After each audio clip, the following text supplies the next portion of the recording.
सर्वात प्रथम माझं नाव सौरभ भराळ. माझी सुरुवातच डिओ क्लबला झाली असं मी सर्वांना खोटं खोटं सांगत असतो, पण तसं काही नाही.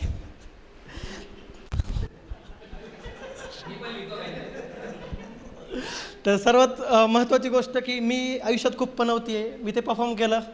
मला असं वाटलं डिओ क्लब चालेल की नाही चालेल, पण डिओ क्लब चाललं. कारण माझा जन्म झाला, माझ्या आईवडिलांनी प्रोडक्शनच थांबवलं. ते म्हणले बस आता नको. मी म्हणलं डिओ क्लबला येतो आता काय होतंय, पण चालला डिओ क्लब. मी लग्न केलं, माझी बायको म्हणली परत लग्न नाही करणार.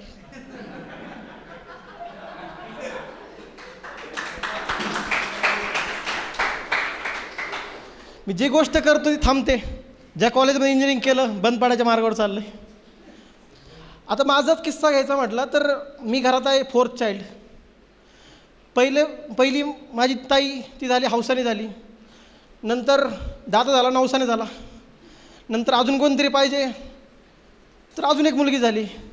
मग आता घरच्यांनी विचार केला आता काय करायचं. माझी आई म्हटली मला कुत्रा पाळायला आवडतो. वडील म्हटले मूल हवंय. या वादात माझा जन्म झाला.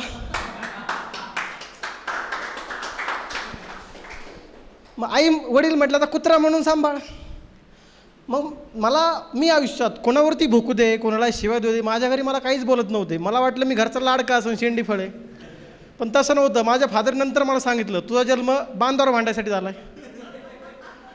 माझं करिअर गोल काहीच नाही आहे आयुष्यात. मी घंटा काय करत नाही. मी दरवेळेस नवीन प्रोफेशन सांगतो. कधी मी सांगतो डॉक्टर सौरभ भराळ गुप्तरोगतज्ञ, तसं काही नाही. मी कधी सांगतो मी IT इंजिनियर, तसंही विंगाण नाही की. तर माझा जन्म फक्त शेतावर भांडण्यासाठी झाला आहे. घरी समजा मला घरी विचारलं आयुष्यात काय करतो, मी जातो बांधावर जातो, कोणाला ते मारून होतो, माझा बाप खुश होतो. कारण माझा जन्म तेवढ्यासाठी झाला आहे. मी एवढा पनवती आहे. ह्या पनवतीपेक्षा मी आयुष्यात खूप स्ट्रगल करतो, कारण माझा चेहरा काळा आहे असं मला वाटलं. पण नंतर माझा एक मित्र म्हणला चेहरा काळा नाही, तो चेहरा गरीब आहे. तो म्हटला चांगला राहत जा. मी कपडे घ्यायला कोहिनूरमध्ये गेलो, त्यांनी मला 150 रुपयापासून कपडे दाखवत आहे.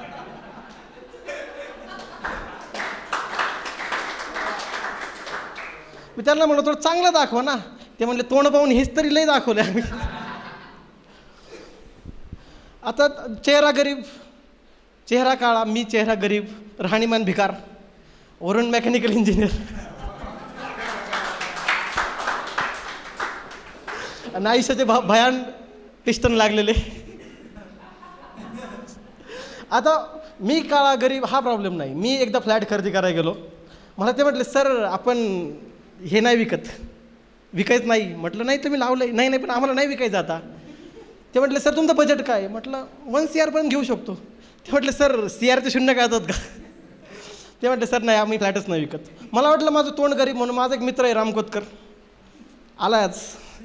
त्याचं पॅकेज 80 लाखाचं पॅकेज. मला वाटलं माझा भिकार वाटतो, माझ्या मित्राला घेऊन जाऊ. तर तुझं पॅकेजच फक्त 80 लाख, तो माझ्यापेक्षा भिकार दिसतो. मग आता म्हटलं फ्लॅट तर घ्यायचा, करायचं काय. मग आमच्या जॉबलेस मैत्रिणीला घेऊन आलो. करत काय नाही, ती जॉबलेस पण दिसती छान. आम्ही गेलो, त्याला विचारलं त्यांनी मॅडम आमच्याकडे स्टार्टिंग 80 लाखापासून 2 CR पण दाखवू शकतो. म्हणजे फ्लॅट घेताना एवढा स्ट्रगल की मला माझी एक जॉबलेस मैत्रीण तिला दाखवावं लागते, तेव्हा मला कुठं काहीतरी करताय. आता मी जॉबचं इंटरव्ह्यूला गेलो. आधी मी आयुष्यभर MIDC काम केलं. फर्स्ट टाईम IT इंटरव्ह्यूला गेलो. IT इंटरव्ह्यूला HR 1 pieceवर इंटरव्ह्यूला बसली होती. मला HRची इंग्लिश कळतच नव्हती काही. फक्त म्हटलं भाई इथं जॉब करायचा आहे आपल्याला. टार्गेट फक्त एवढं होतं, क्वेश्चन काही होते, आन्सर फेकायचं आहे आपल्याला. तिचे क्वेश्चन येत होते, मी तिला आन्सर देत गेलो. ती म्हटली पण तू जॉब करतोय MIDCमध्ये ॲज अ मेकॅनिकल इंजिनियर, इथं तू कमी सॅलरीवरती काय येतोय. म्हटलं मी तर सॅलरीसाठी थोडंच आलो आहे. तिथं गेल्यानंतर ती म्हटली तुझे डोळे असे दिसत आहे, तू ड्रंक वाटतोय मला.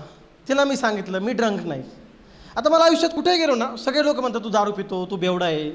पण ते मित्रांनो माझे डोळे असे हा माझा प्रॉब्लेम नाही. मी गांजाडी आहे.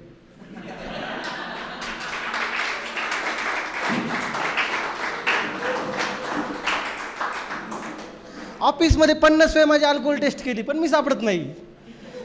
कारण मी ऑफिसच्या पार्किंगमध्ये गांजा मारून जातो ना. अजून कोणती टेस्ट आली नाही, गांजा टेस्ट होती, करून बघा तुम्ही. मला फक्त मी मेकॅनिकलमध्ये ITत घुसलो. मी माझ्या ट्रेनरनी मला एवढं शिकवलं होतं की काही विचारलं ना I will do end of the day. एकदा स्प्रिंट डिस्कशन चालू होतं, महिन्याभराचं टास्क होतं. मला विचारलं मॅनेजरनी कधी कंप्लीट होईल. I will do end of the day. तो म्हटला अरे तो 30 दिवस घासतो आपण, त्यात प्रोडक्शन फॉल्ट दाखवून ते 2 महिने काढतो, तू एंड ऑफ द डे कसा करणार आहे. म्हटलं मेरे को बताया था एंड ऑफ द डे करणे का, तो करणे काय. आता ह्या सगळ्या गोष्टीमध्ये मी जसं आहे तसं आहे, पण मी प्रॉब्लेम असं मी गावाकडचा आहे. माझ्या गावाचं नाव राळेगण, मी राळेगणचा आहे. राळेगण सिद्धी अण्णावलं नाही, आमचं राळेगण खुनी आहे, एकदम भिकार गाव आहे.